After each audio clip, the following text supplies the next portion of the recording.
বলো তো বন্ধুরা, এটা আমি কি বানিয়েছি? তোমরা ভাবছো তো যে এটা তো চুষি পিঠা, আবার কেন জিজ্ঞাসা করছে? তো এটা কি এক ফোঁটাও বোঝা যাচ্ছে যে আমি এটা মুড়ি দিয়ে বানিয়েছি? হ্যাঁ বন্ধুরা, এই দেখো এক বাটি মুড়ি নিয়ে নিয়েছি। মুড়ি নিয়ে এটাকে মিক্সি জারে ঢেলে দেব, ঢেলে এটাকে গুঁড়ো করে নেব, একদম মিহি করে গুঁড়ো করে নেব। তো বন্ধুরা, এই চুষি পিঠাটা তোমরা কখনো খেয়েছো কিনা জানি না। তো মুড়ি দিয়ে যে এত সুন্দর চুষি পিঠা বানানো যায়, তোমরা এই ভিডিওটা না দেখলে বিশ্বাসই করতে পারবে না। তো দেখো, আমি মিক্সি জারে মুড়িটা ঢেলে নিয়েছি। এখন এটাকে মিক্সি জারে ঢাকনাটা লাগিয়ে সুন্দর করে গুঁড়ো করে নেব। তো হ্যালো বন্ধুরা, আমি মনা মনা রান্নাঘরে তোমাদেরকে অনেক অনেক ওয়েলকাম। তো বন্ধুরা, সত্যি বলছি যে একটা অসাধারণ রেসিপি। যদি তোমাদের চালের গুঁড়ো ঝামেলা করার ইচ্ছে না থাকে, বা ভাবছো যে চালের গুঁড়ো দিয়ে বানাবো না, এটা একটা ইউনিক রেসিপি হবে আর ভীষণই টেস্টি হয়। আমি যেহেতু বানিয়ে তারপর খেয়ে আমি ভিডিওটা এডিট করছি, তো তার জন্য ভীষণ ভীষণ টেস্টি হয়। তো তোমরা অবশ্যই, আমি বলবো তোমরা, তো বন্ধুরা আমি তোমাদেরকে এটাই বলছি যে তোমরা অবশ্যই একবার ট্রাই করো। না ট্রাই করলে তোমরা বুঝতেই পারবে না যে মুড়ি দিয়েও এত সুন্দর একটা রেসিপি হয়। আর হ্যাঁ বন্ধুরা, এটা কিন্তু তোমরা যে মুড়িগুলো মানে আর কি নেতিয়ে যায়, খাওয়া যায় না, সেটা দিয়েও বানাতে পারবে। তো দেখো, আমি এখানে দিয়ে দিলাম একটা কড়াই বসিয়ে 1.5 কাপের মতন জল। তো 1.5 কাপ জল দিয়ে দিয়েছি। একটু দেবো হচ্ছে কি এখানে নুন। তারপর হচ্ছে কি মুড়ির গুঁড়োগুলো আস্তে আস্তে ঢেলে দেবো আর এদিকে নেড়ে দেবো। তো তোমরা এই কাজটা একটু মানে আস্তে ধীরে করবে, কেন কি ঘপ করে ঢেলে দিলে মানে মিক্স হবে না আর কি। তো জলের সাথে মুড়ির গুঁড়োটাকে ভালো করে মেশাতে হবে। তারপর মানে না হলে কি হবে, দলা পেকে যাবে। তো এই কাজটা একটু আস্তে ধীরেই করতে হবে। তো দেখো, সুন্দর করে মিশিয়ে নেবে। তো বলছিলাম হ্যাঁ বন্ধুরা, যে তোমরা এই কাজটা যেগুলো মুড়ি মানে খাওয়া যায় না সেই মুড়িটা দিয়েও করতে পারবে। তো সেটার একটা প্রসেস কি, মুড়িটাকে একটু হালকা গরম করে নেবে। দেখবে গরম করে নিলে যে নেতিয়ে যাওয়া মুড়িগুলো, সেগুলো কিন্তু একটু ক্রিস্পি হয়ে যায়। তারপর তোমরা গুঁড়ো করে সেমভাবে করতে পারো। আর চাইলে তোমরা ফ্রেশ মুড়ি দিয়েও করতে পারো। তো যে আমার মনে হয় যে ঘরে অনেক সময় মুড়ি থেকে থেকে নষ্ট হয়ে যায়, সেটা দিয়ে করলে বেশি ভালো হয়। তো যাই হোক, তোমাদের সাথে কথা বলতে বলতে দেখো আমার এটা মিক্স করা হয়ে গেছে। তো এটা এখন কড়াই থেকে ছেড়ে যাচ্ছে। তো তখন তোমরা বুঝতে পারবে যে এটা মিশানো হয়ে গেছে। তারপর দেখো, একটা পরিষ্কার প্লেট নিয়ে নিয়েছি, নিয়ে আমি এই মিশ্রণটাকে এখানে ঢেলে দিচ্ছি, মানে ট্রান্সফার করে নিলাম। তো এটা একটু গরম গরমেই করা দরকার। আর যেহেতু আমি একটু দেখো ছড়িয়ে দিচ্ছি, তাহলে একটু ঠান্ডা হয়ে যাবে। বেশি ঠান্ডা করলে হবে না, একটু গরম গরমেই করতে হবে। তো দেখো, আমি এটা আস্তে ধীরেই নিয়ে নিলাম। তো বন্ধুরা, বলছি যে এরকম একটা ইউনিক রেসিপি তোমরা কি কখনো আগে ট্রাই করেছো? আমার কাছে তো ভীষণই। তো দেখো বন্ধুরা, আমি যেহেতু এখন হাত দিয়ে এটাকে ছুঁতে পারছি, মানে এরকম গরম থাকলেই হবে যে তোমরা যেন হাত দিয়ে এটাকে ধরে কাজটা করতে পারো। একদম গরম নিলে তো তোমরা মাখতে পারবে না, তো ওটা বুঝে শুনেই তোমরা করবে। তো দেখো, আমি এখানে হাফ বাটি চালের গুঁড়ো নিয়ে নিয়েছিলাম। এটা আমার ঘরেই করা ছিল, মানে আমি ঘরের চাল দিয়ে গুঁড়ো করে রেখেছিলাম।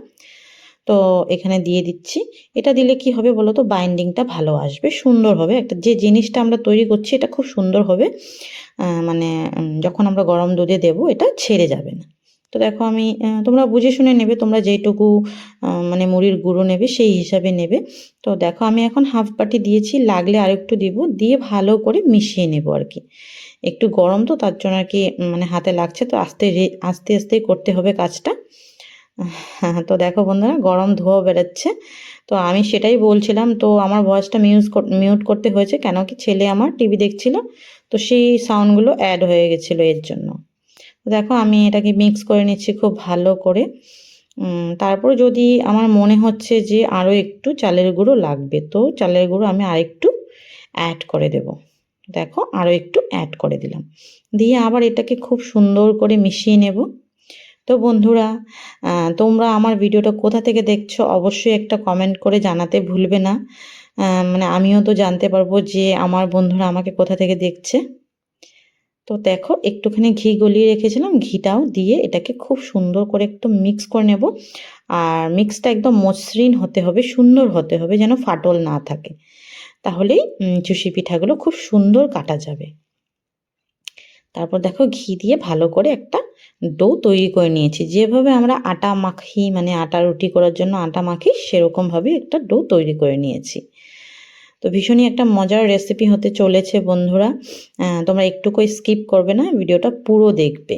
তারপর দেখো আমি হাতটাকে ক্লিন করে ভালো করে ধুয়ে মুছে নিয়েছি, একদম শুকনো করে নিয়েছি, ভেজা থাকলে চলবে না। তারপর দেখো এখান থেকে কি করব, একটু একটু করে নেব আর একদম গোল গোল করে মানে ছোট ছোট মানে টুকরোর মতন কেটে কেটে নিয়ে নেব। তো এই কাজটা আমি আগে করে নেব, তাহলে আমার কি হবে, না হলে একটা করব একটা ঘষবো, আমার যেহেতু হাতটা আবার লাগবে, এক হাতে তো এই ডিজাইনটা করা যাবে না। তো একবারে আমি এরকম ছোট ছোট অনেকগুলো ধরো 30টার মতন 35টার মতন টুকরো করে নেব, করে নিয়ে তারপর এখন কি করব, এটাকে একটু সাইডে রাখবো, রেখে আরেকটা পরিষ্কার প্লেট নিয়ে নেব, নিয়ে হচ্ছে কি এখন চুষিগুলো তৈরি করব। তো দেখবে বন্ধুরা অনেক তাড়াতাড়ি হয়ে যায়। এই টুকরোগুলো নেব আর হাতে একটু ডলা দেব।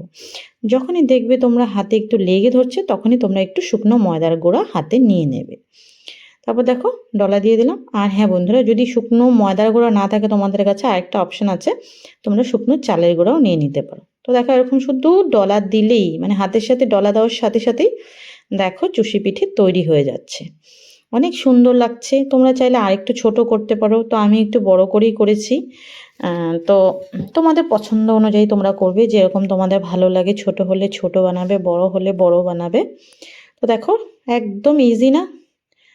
আমার কাছে তো ভীষণই ইজি লাগে। এরকম আগে একটু তৈরি করে নেবে ছোট ছোট এরকম বলের মতন করে নিয়ে, তারপর এরকম করে ঘষা মারলেই ব্যাস দেখবে চুষি পিঠা তৈরি হয়ে যাচ্ছে।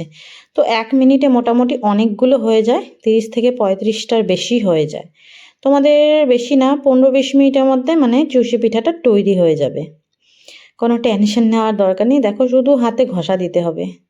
আর হ্যাঁ, যখনই হাতটা একটু মানে আঠা আঠা হয়ে আসবে, তখন একটু ময়দার গুঁড়ো বা চালের গুঁড়ো ঘষে নেবে, তারপর দেখবে ফটাফট পড়ে যাচ্ছে। তো কি অনেক সুন্দর একটা বুদ্ধি বলে দিলাম না? তো বন্ধুরা, তোমাদের যদি আমার ভিডিও ভালো লেগে থাকে অবশ্যই একটা লাইক করো, আর পারলে একটু শেয়ার করে দিও। আর হ্যাঁ বন্ধুরা, যারা আমার চ্যানেলে নতুন এসেছো, প্লিজ অনুরোধ রইল চ্যানেলটা সাবস্ক্রাইব করার জন্য। সাবস্ক্রাইবটা একদম ফ্রি, তোমরা চাইলেই করতে পারো। তো দেখো চুষি পিঠাগুলো আমার তৈরি হয়েই যাচ্ছে। এখন নেক্সট প্রসেসে চলে যাব। দেখতে পাচ্ছ কত সুন্দর লাগছে দেখো। তারপর দেখো কড়াইটা বসিয়ে দিয়েছি ধুয়ে নিয়ে। তারপর যেহেতু দুধটা যেন তলায় লেগে না ধরে, একটু জল দিয়ে নিলাম। তো হ্যাঁ, এটা একটা ট্রিক বন্ধুরা, যদি তোমরা দুধ জাল করার আগে একটু জল দিয়ে নিয়ে দুধটা দাও, তাহলে দুধ কখনো নিচে লেগে ধরবে না। এটা একটা অনেক সুন্দর আইডিয়া। তো তোমরা ইউজ করতে পারো। যারা জানো তাদেরকে তো বলার কোনো দরকার নেই, যারা না জানো তাদের জন্য অনেক একটা গুরুত্বপূর্ণ টিপস। তারপর দেখো আমি এখানে আধা লিটারের আমুল তাজা দুধ ইউজ করেছি। তোমরা চাইলে প্যাকেট দুধ, গরুর দুধ, যেটা যার ইচ্ছে সেটা ইউজ করতে পারো। তারপর দেখো দুধটাকে আমি এখন ভালো করে নেড়ে চেড়ে গরম করে নেব। কাঁচা দুধে কিন্তু দিলে হবে না, দুধটাকে একটু ফুটিয়ে একটু ঘন করে নিতে হবে, যেন রান্নাটা একটু টেস্ট আসে। আর তোমরা চাইলে এখানে এক্সট্রা করে পাউডার মিল্ক ইউজ করতে পারো। আমি আজকে করিনি, আমার কাছে যেহেতু এক্সট্রা পাউডার মিল্ক ছিল না।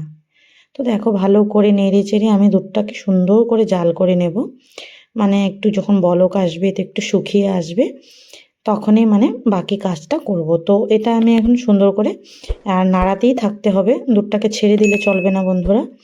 দুধ সবসময় নাড়িয়ে নাড়িয়ে জাল করতে হয়, মানে কিছু তুমি বানাতে গেলে, মানে রেসিপি বানাতে গেলে। তো দেখো দুধটা পুরো বলকা উঠে গেছে। আর দেখো একদম আস্তে আস্তে একটু ঘন হয়ে আসবে, এরকম জাল করতে করতে একটু ঘন হয়ে আসবে। তোমরা দেখলেই বুঝতে পারবে, তোমাদেরকে আর কিছু বোঝানোর নেই, তোমরা দেখেই এখন বুঝে নিতে হবে। তো দেখো অনেকটা মানে নাড়িয়ে চাড়িয়ে আমি দুধটাকে একটু শুকিয়ে নেব। আর হ্যাঁ বন্ধুরা, তোমরা চাইলে এখানে সুন্দর কালারের জন্য খেজুর গুড় ইউজ করতে পারো, কিন্তু আমি আজকে খেজুর গুড় ছাড়াই খেজুর গুড়ের কালার দেবো এটাতে। তো কীভাবে জানো তো? সেটাও জানতে গেলে তোমাদের পুরো ভিডিওটা দেখতে হবে বন্ধুরা। তো দেখো এখানে আমি হাফ চামচের মতো এলাচ গুঁড়ো দিয়ে দিয়েছি। এলাচ গুঁড়ো দিয়ে আবার একটু নাড়িয়ে নিচ্ছি। আর হ্যাঁ, এখন সেই ট্রিকটা চলো দেখার পালা। একটা দেখো আমি ছোট তারকা প্যান বসিয়ে দিয়েছি। এখানে দেখো হাফ বাটির থেকেও কম মানে 2 চামচ বলতে পারো চিনি, বড় চামচে দিয়ে সামান্য হাফ চামচের মতন জল দিয়ে নিয়েছি। দিয়ে এটাকে অনবরত নাড়তে হবে। এটা যদি তুমি এইভাবে ছেড়ে দাও তাহলে কিন্তু চলবে না। এটাকেও নেড়ে নেড়ে তোমাকে একটা সুন্দর কালার আনতে হবে, মানে চিনিটাকে ক্যারামেলাইজ করতে হবে। এ পাশে দেখো দুধটা অনেকটা শুকিয়ে গেছে। এখন আমি কি করব, যে চুষি পিঠাগুলো তৈরি করে রেখেছিলাম সেটা দিয়ে দেব। দিয়ে একটু মিক্স করে দেব সুন্দর করে। আর এই কাজটা হালকা হাতে করতে হবে বন্ধুরা, মানে ফটাফট করে দিলে চুষি পিঠাগুলো নষ্ট হয়ে যাবে, মানে ভেঙে যাবে। তারপর দেখো নাড়িয়ে নাড়িয়ে একটা সুন্দর কালার চলে এসছে, দেখতে পাচ্ছ তো, গুড়ের কালার। তো দেখো গুড় ছাড়াও গুড়ের কালারের পায়েস চুষি পিঠা তোমরা তৈরি করতে পারবে এইভাবে। তো দেখো এটা পুরো তৈরি হয়ে গেছে। এখন একটু ওইখান থেকেই তুলে নিয়ে আমি দুধ ঢেলে দিয়েছি যেন চিনিটা জমাট বেঁধে না যায়। দেখো দিয়ে তাড়াতাড়ি মিক্স করে নিতে হবে, না হলে কি হবে, চিনিটা দলা পেকে যাবে। তো আমি এটাকে এখন তাড়াতাড়ি ঢেলে দিচ্ছি। দেখো একটু সময় রাখলেই দেখবে দলা পেকে যাবে। তারপর দেখো খুব সুন্দর করে মিশিয়ে নেব চামচটা দিয়েই। তারপর দেখবে একটু পরে এত সুন্দর একটা কালার এসে গেছে, মানে তোমরা যাকে না বলবো সে বুঝতে পারবে না যে এটা আমি গুড় দেইনি, চিনি দিয়ে বানিয়েছি। অনেক সুন্দর হয় বন্ধুরা, কালারটা একদম দেখার মতন। তারপর দেখো ছোট একটা বাটিতে 1 বাটি চিনি দিয়ে দিলাম। তোমরা তোমাদের টেস্ট অনুযায়ী যে বেশি মিষ্টি খেতে পছন্দ করো একটু বেশি দেবে, আর যে কম খেতে পছন্দ করো সে কম দেবে। তারপর দেখো হাফ চামচের মতো ঘি দিয়ে নিয়েছি। দিয়ে দেখো গ্যাসটা বন্ধ করে দিয়েছি। আমার চুষি পিঠা একদম রেডি। তো আমি এখন সার্ভ করে নিচ্ছি। আর হ্যাঁ বন্ধুরা, কাউকে যদি তুমি এটা বানিয়ে খেতে দাও কেউ বুঝবেই না যে তুমি এটা মুড়ি দিয়ে বানিয়েছো। তোমাদের দাদা ভাইও কিন্তু একদম বুঝতে পারেনি, আসার সাথে সাথেই আমি খেতে দিয়েছিলাম একটু বাটিতে করে। তো বললো যে এটা কী দিয়ে বানিয়েছো, অনেকটা টেস্টি হয়, অনেকটা টেস্টি হয়। তো চলো বন্ধুরা, আজকের জন্য বিদায় নিচ্ছি। Tata bye bye. তোমরা ভালো থেকো, সুস্থ থেকো, আবার দেখা হবে অন্য একদিন।